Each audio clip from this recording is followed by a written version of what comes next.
Welcome to this week's Seconds from the Sanctuary. We're here with Stephanie Gandulla from the Marine Sanctuary. Welcome back to the show. Thanks for having me. And you wanted to talk to us today about the sinking of the Monohansett, correct? That's right, that's right. The Monohansett is one of the most popular shipwreck sites to visit in Thunder Bay National Marine Sanctuary. And if I can, I will just tell the sinking of the Monohansett, and then we can talk more about what it's like today. Please do. So it was built in Gibraltar, Michigan, 1872, had a number of decades working on the Great Lakes, like many vessels.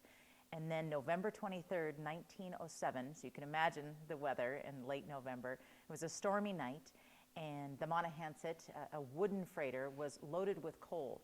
And it was wanted to dodge the terrible weather, so it ducked in the lee of Thunder Bay Island, so to be protected from the wind and the waves. As it was at anchor, a lantern spilled over in the engine room. And you can imagine with the coal, with a wooden vessel, what happened. The vessel did burn.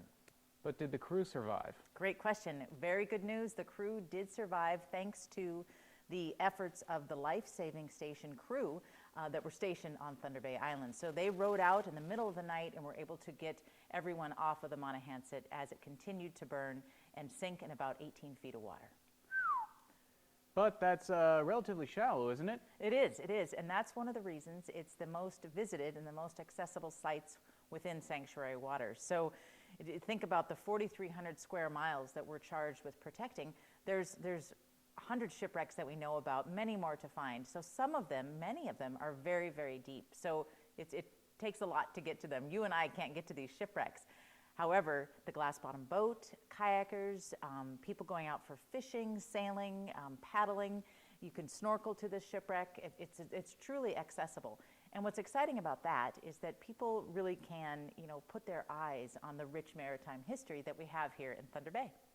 All right, and I imagine with the current weather, it's not exactly a great time to go out, but when can people start visiting this portion of marine history again? That's a great question, because they actually can visit it in a sense, because we have a lot of rich virtual content. You could go to the sanctuary's website at thunderbay.noaa.gov and read more about the history of the Monohansett.